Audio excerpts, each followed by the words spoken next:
주님의 이름으로 환영합니다. 오늘은 평화의 왕으로 오신 우리 주님께서 약속하신 대로 다시 오실 것을 고대하는 대림절 마지막 주일인 네 번째 주일입니다.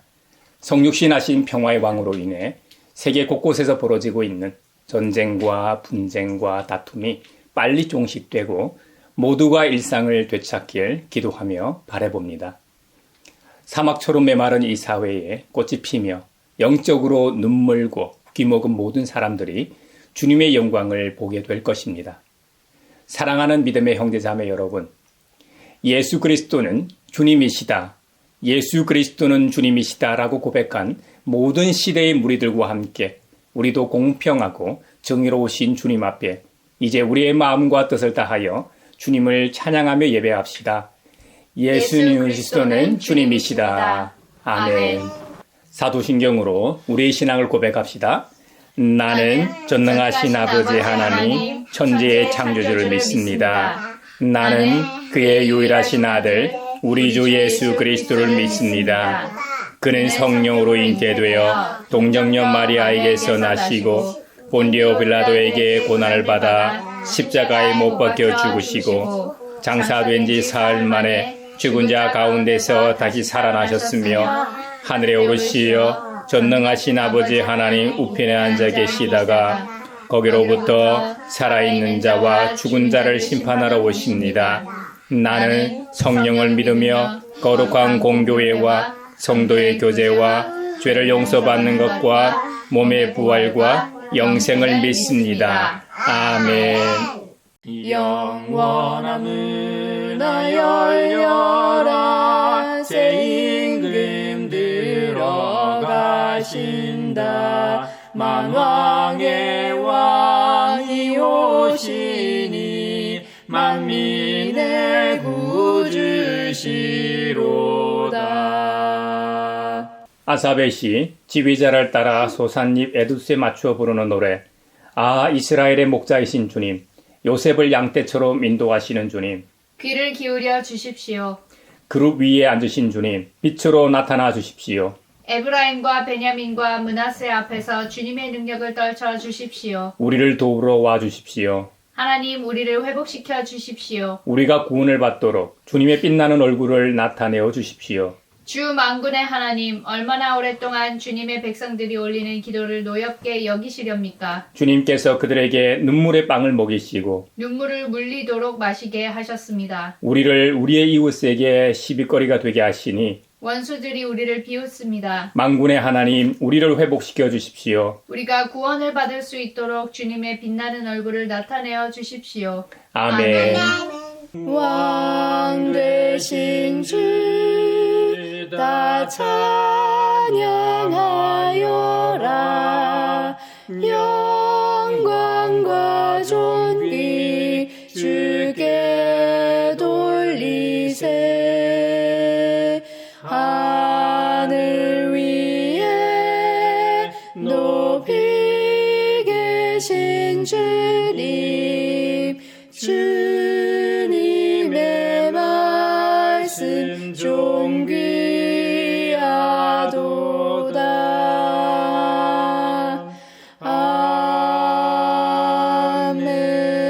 아멘.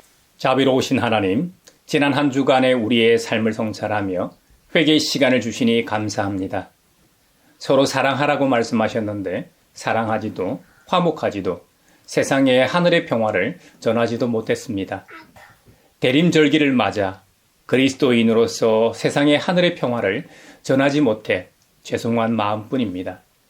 사랑하는 믿음의 형제자매 여러분, 무한하신 사랑으로 이 세상을 창조하시고 지금도 우리를 사랑하시는 성삼위 하나님 앞에 우리 죄를 고백합시다. 용서하시는 하나님이시며 은혜로우시며 긍휼히 여기시며 더디 노하시며 인자가 풍부하신 하나님, 우리 죄를 용서하시고 모든 불의에서 우리를 깨끗하게 해주시옵소서. 오랫동안 기다리던 주님 강림하셔서 죄에 빠진 백성들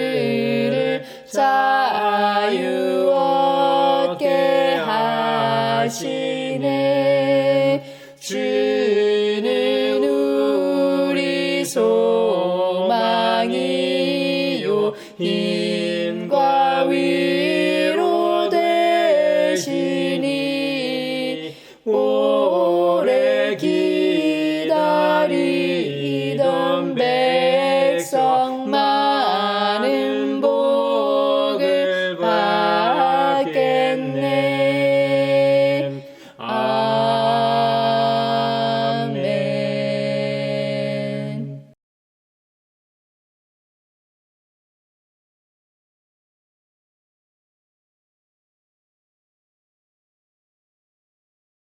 주님의 말씀이 여기 있습니다. 우리 중 누가 정죄의 자리에 설 수 있습니까? 오직 우리를 위해 죽으시고 다시 살아나신 그리스도 우리 주님뿐이십니다. 그 주님께서 나도 너를 정죄하지 아니하노니 가서 다시는 죄를 범하지 말라고 말씀하셨습니다. 그 주님께서 우리의 죄를 용서하셨음을 평화의 주님의 이름으로 선언합니다. 아멘. 찬미하여라 오 나의 영혼아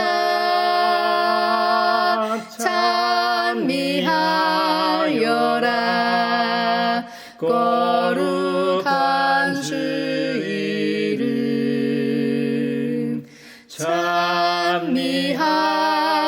찬미하여라 오 나의 영혼아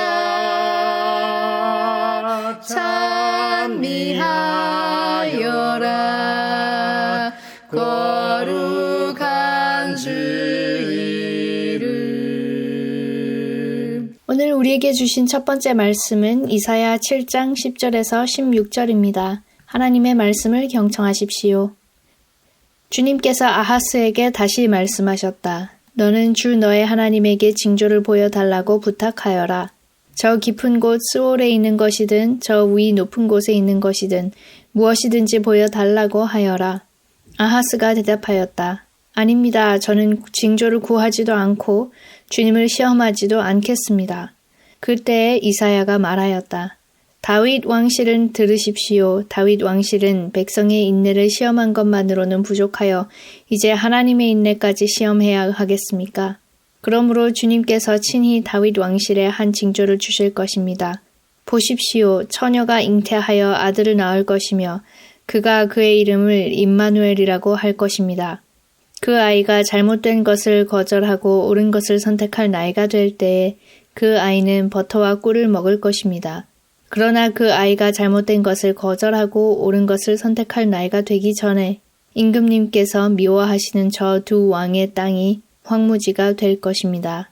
우리 주님 예수께 기쁜 찬송 드리세. 하늘 높은 곳에도 주의 영광 넘치네. 오늘 우리에게 주신 두 번째 말씀은 로마서 1장 1절에서 7절입니다. 하나님의 말씀을 경청하십시오.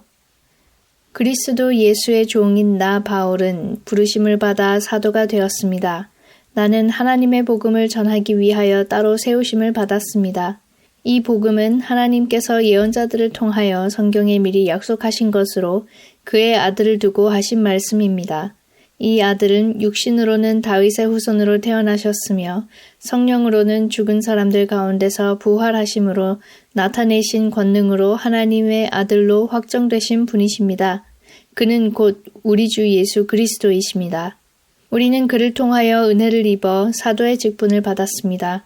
그것은 우리가 그 이름을 전하여 모든 민족이 믿고 순종하게 하려는 것입니다.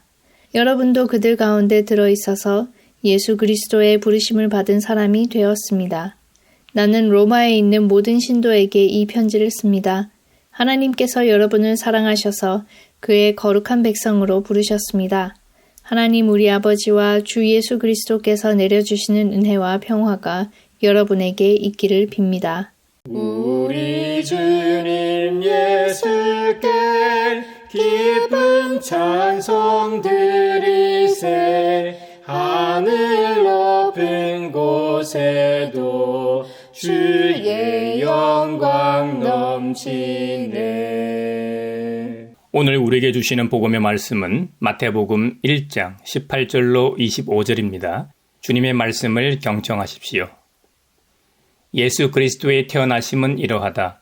그의 어머니 마리아가 요셉과 약혼하고 나서 같이 살기 전에 마리아가 성령으로 잉태한 사실이 드러났다. 마리아의 남편 요셉은 의로운 사람이라서 약혼자에게 부끄러움을 주지 않으려고 가만히 파혼하려 하였다. 요셉이 이렇게 생각하고 있는데 주님의 천사가 꿈에 그에게 나타나서 말하였다. 다윗의 자손 요셉아, 두려워하지 말고 마리아를 내 아내로 맞아들여라. 그 태중에 있는 아기는 성령으로 말미암은 것이다.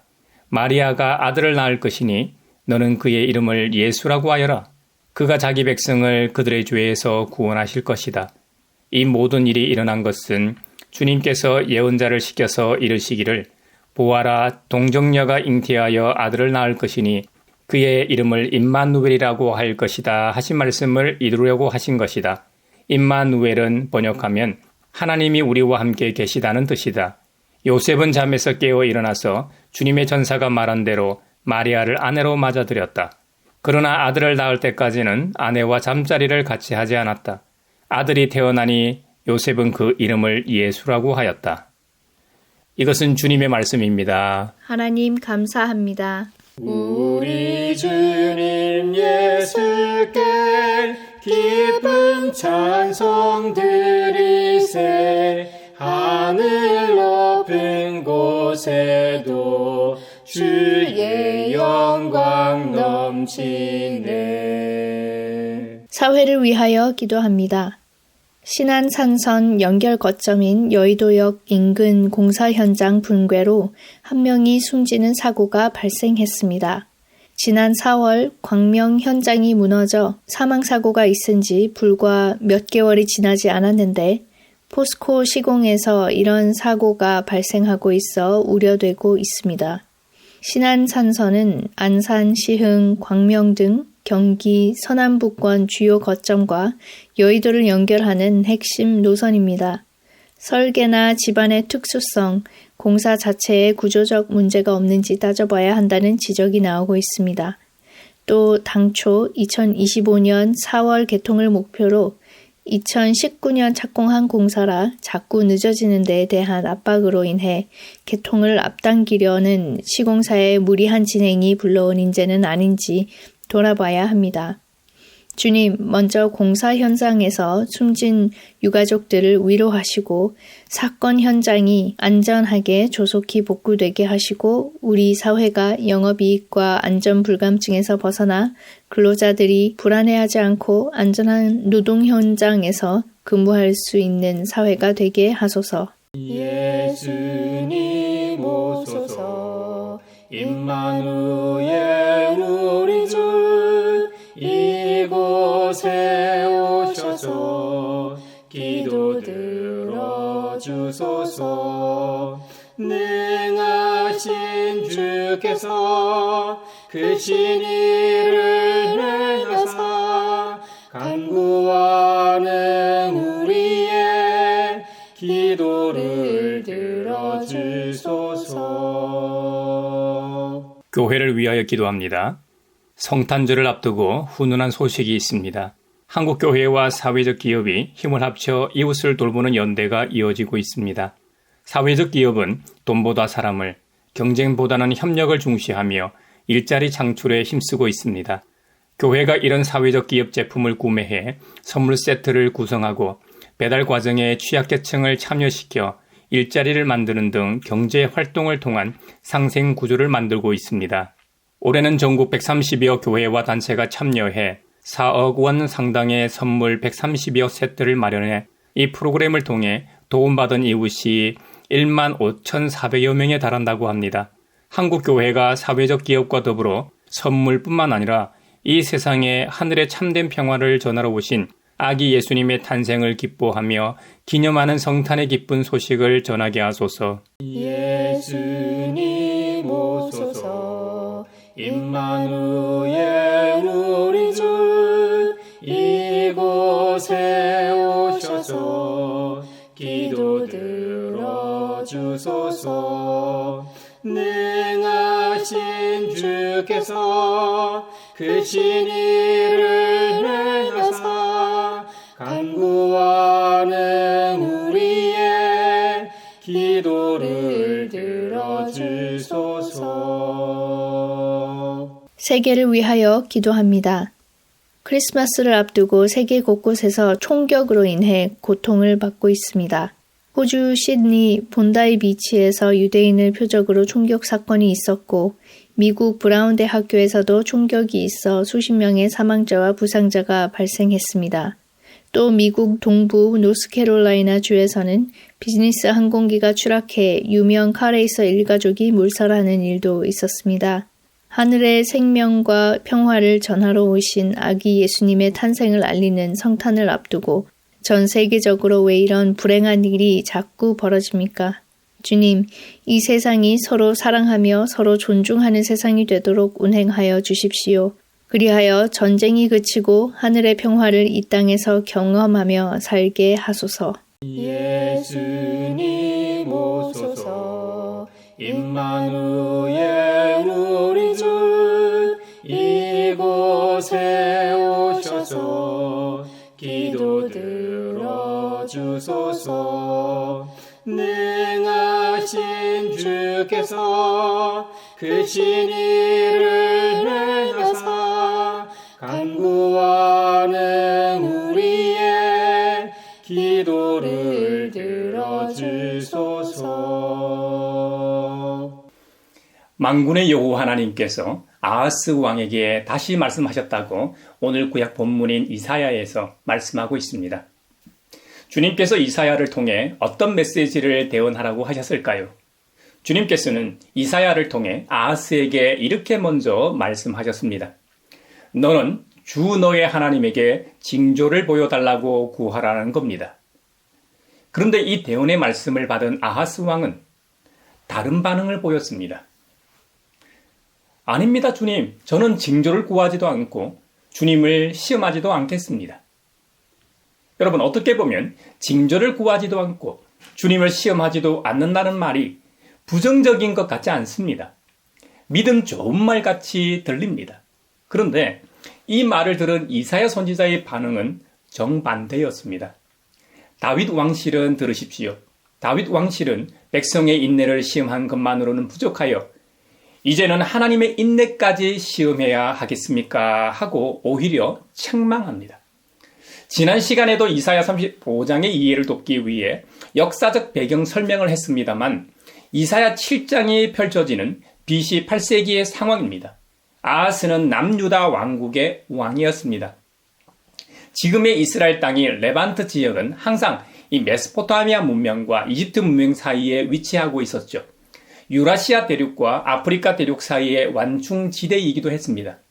그래서 항상 그 문명의 패권을 잡은 제국이 영토 확장을 위해 지나가야만 하는 지역이었습니다. 양대 제국의 이 흥망성쇠에 따라 평화로운 시기를 보내기도 하고 전쟁의 화염에 휩싸이기도 했습니다. 이사야 7장 때에는 양대 제국이 이집트와 아시리아였습니다. 아하스 이전에는 이집트나 이 아시리아 두 제국 다 국내 문제로 인해 레반트 지역에 관심을 가질 여력이 없었습니다. 그래서 이스라엘을 포함해 이집트와 아시리아 제국의 주위 국가들은 그 기간만큼은 평화로운 시기를 보내었습니다. 단순히 평화로운 시기를 보낸 게 아니라 정치, 경제적으로 상당한 번영을 누리게 됩니다. 특히 북이스라엘은 역사상 가장 부강한 시기를 보내고 있었죠. 그 시기가 여로보암 2세가 통치하던 바로 그 통치 기간이었습니다. 반면에 종교 도덕적으로는 매우 타락한 시기였다고 지난 시간에 언급했었습니다. 이 양대 제국 둘 다 국내 문제를 해결하고 나니 다시 국외적으로 관심을 돌리게 됩니다. 그런데 문제가 하나 발생했습니다. 이집트는 아프리카에서만큼은 절대 군주로 원래 자리를 회복하고 있었지만 아시리아는 이 바벨로니아라는 새로운 세력이 부상하고 있어서 그것도 신경을 써야 하는 상황이었습니다. 그래도 아직은 우리가 아는 바벨로니아가 아니었기 때문에 견제는 하되 그렇게 국력을 낭비하면서까지 신경을 써야 하는 정도는 아니었습니다. 이 시기가 바로 BC 745년 디글랏 빌레셀 3세가 아시리아 제국의 군주로 즉위한 시기였습니다. 그래서 아시리아는 다시 레반트 지역에 영향력을 행사하기 위한 서진 정책을 펴게 됩니다. 이 소식을 듣고 아시리아를 대항하기 위해 BC 735년경 아람과 북이스라엘 동맹을 맺고 아시리아의 이 서진 정책에 맞서게 됩니다. 북이스라엘과 아람 동맹에 남유다가 합류하라는 이 외교 정책에 남유다가 그 제안을 거부하고 친아시리아 정책을 펴자 가만히 있지 않았겠죠. 상대적으로 남유다가 북이스라엘이나 이 아람보다는 약소국이었기 때문이죠. 이것이 그 당시 국제 정세였습니다. 이사야 7장 1, 2절에 보면 남유다 왕 아하스가 다스릴 때에 아람 왕, 지금의 시리아 지역입니다. 아람 왕 르신이 북이스라엘 왕 베가와 함께 예루살렘을 치려고 올라왔습니다. 시리아 군대가 에브라임에 주둔하고 있다는 말이 다윗 왕실에 전해지자 아하스 왕의 마음과 백성의 마음이 마치 거센 바람 앞에서 숯불처럼 흔들렸다고 기록하고 있습니다. 이 하나님께서 이사야를 통해 아하스에게 말씀하십니다. 너는 정신을 바짝 차리고 침착하게 행동하라고 일러주십니다. 그들은 타다가 만 두 부지깽이에서 나오는 연기에 지나지 않기 때문에 두려워하거나 겁낼 필요가 전혀 없다는 겁니다. 이런 상황에서 오늘의 본문 내용이 등장합니다. 여러분, 두려워하거나 무서워하지 말고 너의 하나님에게 징조를 보여달라고 청하라는 겁니다. 하나님께서는 북이스라엘의 멸망을 예언하고 아하스와 남유다 사람들에게 그에 대한 굳은 믿음을 가지도록 요청하십니다. 구약 이스라엘 백성들처럼 오늘날 우리들도 무수한 대적들에게 둘러싸여 있습니다. 저마다 처한 상황은 다 다르지만 어찌됐든 구약과 비슷한 상황에 처해 있습니다. 구약 시대로부터 예수님이 활동하셨던 2000년 전에도 중세 시대와 종교개혁 시대에도 지금 우리가 살아가고 있는 현대에도 다른 형태의 무수한 대적들에게 둘러싸여 있다는 사실입니다. 하지만 성도들은 하나님의 백성인 이상 궁극적으로 대적들에 의해 망하는 일은 결코 없습니다. 왜냐하면 하나님은 자기 백성을 지키고 보호하시기 때문이죠. 그러므로 시대를 막론하고 성도들은 가장 먼저 하나님의 도우심을 의지해야 합니다. 하나님 외에 다른 것을 의지하는 것, 그것은 결코 온전한 것도 안전한 것도 아닙니다. 결국 하나님 외의 것들은 우리로 하여금 흔들리고 비참한 자리에 떨어지도록 하며 수치와 부끄러움, 후회와 탄식을 안겨줄 것입니다. 그러므로 우리는 오직 하나님을 의지해야 합니다. 그러면 살 수 있습니다. 그러면 굳게 설 수 있습니다. 아무리 많은 대적이 우리 앞에 와도 무수한 공격을 해와도 승리하는 인생을 살 수 있습니다. 그래서 하나님께서는 10절에서 12절에 남유다와 아하스 왕이 살 길을 말씀하십니다. 이에 아하스는 어떤 반응을 보였을까요? 앞서 성도는 오직 하나님만 의지해야 한다고 말씀했는데요. 남유다 왕 아하스는 그렇게 하지 않고 징조도 구하지 않고 하나님을 시험하지도 않겠다고 말했습니다. 그래서 이사야 선지자가 다윗 왕실은 백성의 인내를 시험한 것만으로는 부족해서 이제는 하나님의 인내까지 시험하냐고 책망했던 것이죠. 그리하여 나온 것이 임마누엘 징조 예언이었습니다. 임마누엘 징조는 처녀가 아들을 낳을 것이고 그 이름을 임마누엘이라고 하게 될 것이라는 예언이었습니다.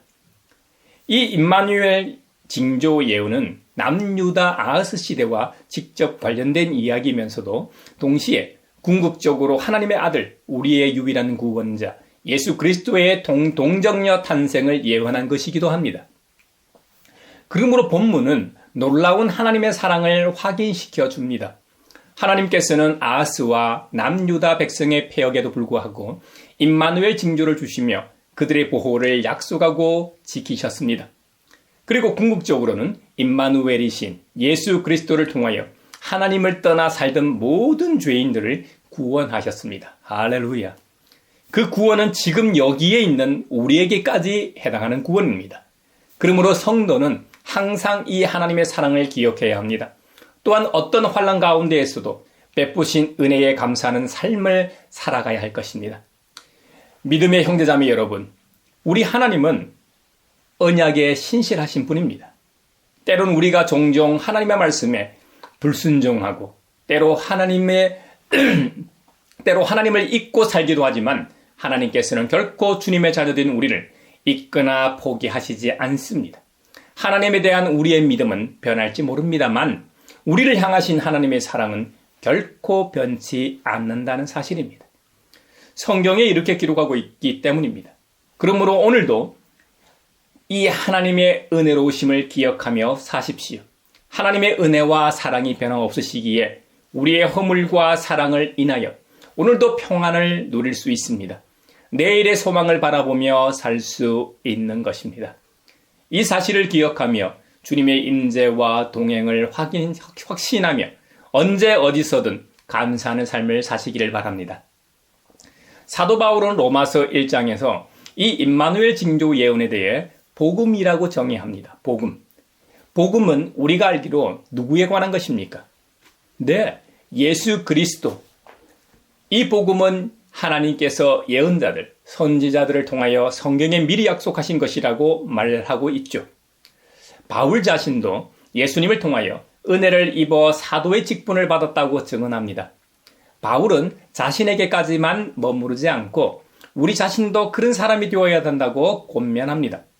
여러분도 그들 가운데 들어있어서 예수 그리스도의 부르심을 받은 사람이 되었습니다. 할렐루야. 바울은 로마서를 로마에 있는 교회와 성도들에게 이 내용을 보냈습니다. 성경은 본질적으로 예수 그리스도를 통한 인간 구원의 역사와 원리를 각각 다양한 이 시점과 관점에서 보여주는 하나님의 계시입니다. 성경의 구원 계시들은 일거예 그리고 완벽한 체계로 주어진 것이 아닙니다. 각 시대 역사 기록과 각 인물들의 행적 및 고백 등을 통하여 점진적으로 계시되었습니다. 신구약 성경의 최종부라 할 수 있는 신약 서신서들은 이처럼 점진적으로 주어졌던 구원의 계시를 가장 완성된 수준으로 가장 직설적으로 보여주며 아울러 성도들의 이 현실 생활에 필요한 실천적 교훈들을 제시하는 부분입니다. 하나님의 부르심은 경이로운 은혜입니다. 우리가 원한다고 해서 불려지는 것이 아니기 때문이죠. 오직 하나님께서 불러주셔야만 가능합니다. 이전에 우리는 사망의 그늘 아래서 허덕이고 있던 존재들이었습니다. 어디서 와서 어디로 가는지 갈 꼴 몰라 하며 방황하던 우리를 하나님께서는 영원한 생명으로 부르십니다. 이것이 그리스도인들에게 있어서는 변화와 성숙의 첫걸음입니다. 여러분, 변화하면 가장 먼저 떠오르는 사람이 누구입니까? 네, 바로 사도 바울입니다.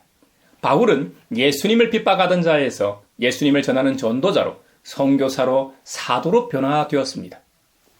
여러분, 바울이 간절히 원해서 사도가 되었나요? 바울이 원해서 선교사가 되었나요? 아니면 바울의 자유로운 결단에 의해서였나요? 아닙니다. 바울은 예수님을 부정하고 예수님을 믿고 따르는 성도들을 핍박하던 반대자였습니다. 그런 바울에게도 부르심에 대한 특별한 체험이 있었습니다. 잘 알려진 대로 초대교회 그리스도인들을 핍박하기 위해 열심히 살던 자였습니다. 그러다 다메섹으로 가던 길에서 자신이 그렇게 핍박하던 주님의 부르심을 듣고 회심하게 되었죠. 부르심은 우리를 변화시키는 힘이 있습니다. 부르심은 전적으로 하나님께로부터 비롯된 것으로서 그분 자신의 선하시고 기쁘신 뜻에 따른 결과입니다. 사실 우리가 무슨 자격이나 공로가 있습니까? 우리에게는 아무런 자격도 공로도 없습니다. 오직 우리를 향하신 하나님의 한없는 사랑 때문입니다. 그래서 요한일서 4장 10절에 말씀하시기를 사랑은 여기 있으니 곧 우리가 하나님을 사랑한 것이 아니라 하나님이 우리를 사랑하셔서 자기 아들을 보내어 우리의 죄를 위하여 화목 제물이 되게 하신 것입니다. 라고 말씀합니다. 하나님께서 자신의 아들을 우리 대신에 죄값을 치르게 하셨죠. 그래서 우리가 먼저 사랑한 게 아니라 하나님이 우리를 먼저 사랑하셨다고 표현하는 것입니다. 여러분, 이사야 7장의 임마누엘 징조 예언을 바울이 로마서에서 복음이라고 표현했었죠. 그 복음이 하나님의 아들, 우리의 유일한 구원자 예수 그리스도라고 증언했습니다. 그 임마누엘의 징조가 실제로 이 땅에 나타났습니다. 그 이야기를 복음서에서 말하고 있죠. 그 중에서도 마태복음 1장에 소상하게 기록하고 있는데 그 본문이 오늘 본문입니다. 비슷한 이 내용이 실려 있는 누가복음에서는 마리아의 시선으로 예수님의 탄생 이야기를 보는 반면 마태복음은 예수님의 탄생 이야기를 요셉의 시선에서 보게 됩니다. 누가복음에서는 마리아 자신이 하나님의 메시아를 낳을 것이라는 사실을 알고 흥분에 빠진 갈릴리의 처녀를 보여주는 반면에 마태복음에서는 자신의 약혼녀가 임신했다는 사실을 발견한 요셉을 보여줍니다. 성경에 직접적으로 기록된 이야기를 한번 알아보죠. 마리아와 이 요셉이라는 선남선녀가 약혼을 하고 같이 살기 전에 마리아가 성령으로 예수님을 잉태했다고 기록하고 있습니다. 아주 놀라운 이야기이죠. 당시 마리아의 남편 이 요셉은 의로운 사람이었기 때문에 약혼자에게 부끄러움을 주지 않으려고 처음에는 그냥 조용히 파혼하려고 했다고 성경은 기록합니다. 그런데 말이죠. 요셉이 이렇게 생각하고 있는데 주님의 천사가 꿈에 그에게 나타나서 말합니다. 20절 이하인데요. 다윗의 자손 요셉아 두려워하지 말고 마리아를 내 아내로 맞아들여라. 그 태중에 있는 아기는 성령으로 말미암은 것이다. 마리아가 아들을 낳을 것이니 너는 그 이름을 예수라고 하여라. 그가 자기 백성을 그들의 죄에서 구원하실 것이다 라고 성경은 기록하고 있습니다. 이 모든 일이 일어난 것은 주님께서 예언자를 시켜서 이미 구약에 말씀하신 내용입니다.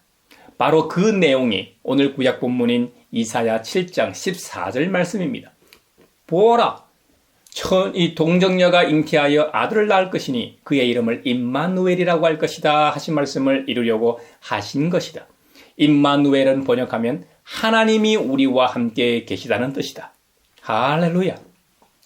그래서 요셉은 잠에서 깨어 일어나서 주님의 천사가 말한 대로 마리아를 아내로 맞아들였습니다. 하지만 아들을 낳을 때까지는 아내와 이 잠자리를 같이 하지 않았다고 성경은 기록합니다. 이후 아들이 태어났을 때 요셉은 그의 이름을 천사가 일러준 대로 예수라고 하였습니다. 마태는 성경에 기록된 그 이야기를 그 자체만으로 받아들이기를 요구하지 않습니다. 이스라엘 역사 전체의 관점에서 그리고 좀 더 특별하게는 뒤이어 나오는 예수님 자신의 이야기의 관점에서 이 탄생 이야기를 살펴보라고 요청합니다. 하나님은 언제나 이스라엘 역사 속에 현존하셨습니다. 그 안에서 일하셨습니다. 많은 경우 매우 놀라운 방식으로 일하셨죠. 여러분 한번 생각해 보십시오. 탄생 이후의 나머지 이야기가 그리고 그 이후로 예수님이 이 세상과 이 세상에 셀 수 없이 많은 사람에게 미친 영향이 예수님이 정말로 성령의 특별한 행위를 통해서 잉태되었다는 사실을 더 그럴듯하게 만드는가요? 아니면 그 반대인가요?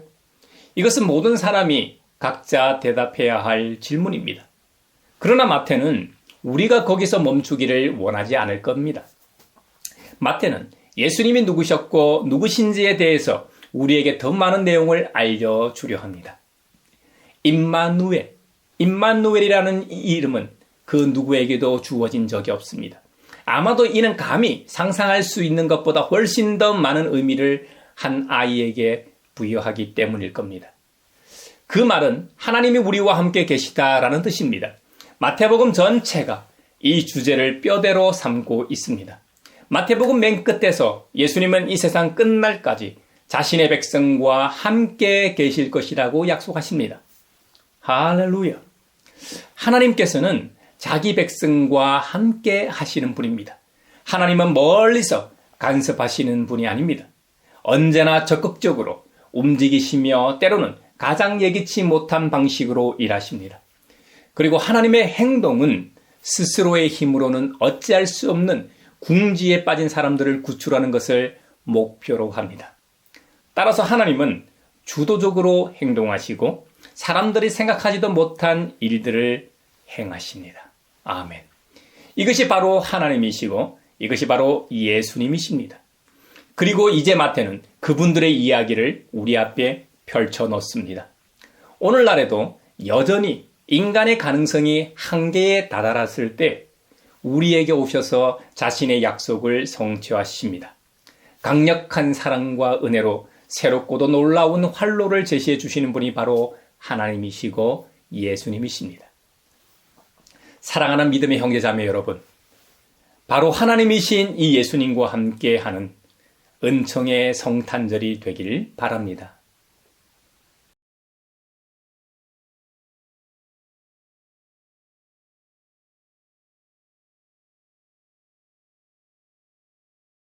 내게 있는 모든 것을 주를 위해 드리네. 주의 성령 충만하게 내게 내려주소서.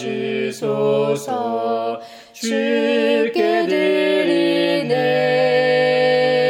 주께 드리네.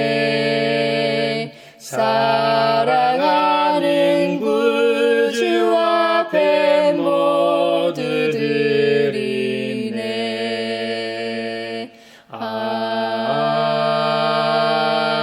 아멘. 여기에 모인 우리는 우리의 믿음의 역사와 사랑의 수고와 우리 구주 예수 그리스도에 대한 소망의 인내를 여기 봉헌에 담아 올려드립니다. 주님께서 말씀하신 대로 인색함으로나 억지로 하지 않고 주님께서 다스리시는 새로운 세상을 소망하며 하나님 나라를 전하며 살게 하심에 감사하여 각각 그 마음에 정한 대로 즐거운 마음으로 바치오니 향기로운 예물이 되게 하소서. 은혜의 주님, 우리의 정성을 어여삐 여기시어 주님께서 베푸신 은혜에 비하면 보잘것없지만 말씀하신 대로 미리 구비하여 드리오니 기쁘게 받으시옵소서. 우리의 가진 것이 비록 적어도 바치는 기쁨은 더 커지고 비록 보는 것이 적어도 나누는 즐거움은 더욱 넘쳐 우리 믿음의 소문이 각처에 퍼지게 하소서. 우리 주님 예수 그리스도의 이름으로 감사하며 기도하옵나이다. 아멘. 구원자 주 예수 하나님의 아들 귀하신 어린 양 메시아 거룩하신 하나님. 오 하나님 감사해. 독생자 주시고 또 성령님 보내사 주의 일을 이루시네. 서로 평화의 인사를 나누겠습니다. 예수 그리스도는 우리의 주님이십니다. 라고 서로 인사하겠습니다. 예수 그리스도는 우리의 주님이십니다. 아멘. 예수 그리스도는 우리의 주님이십니다. 주님의 평화가 여러분과 함께 하시길 바랍니다. 이제 축도하겠습니다. 우리를 하나님 나라의 백성으로 부르신 하나님께서 여러분에게 복의 복을 내려주셔서 언제 어디서나 여러분을 지키시기를 원하며 주님께서 그분의 인자한 얼굴을 여러분과 여러분의 자녀와 그 가정에 비추사 필요에 따라 물질과 건강과 은혜 베푸시기를 원하며 주님의 몸된 하나의 거룩하고 보편적인 사도적인 모든 교회와 함께 하시길 원하며 지금 이 시간에도 하나님 나라와 예수 그리스도 복음 전파를 위해 애쓰며 수고하고 있는 모든 선교사들과 함께 하시길 원하며 오늘 말씀처럼 하나님께서 우리와 함께 하시는 임마누엘의 은총을 경험하고 전하기 위해 세상으로 나아가는 사람들 위에 평강 주시기를 성부와 성자와 성령의 이름으로 축원하옵나이다. 아멘.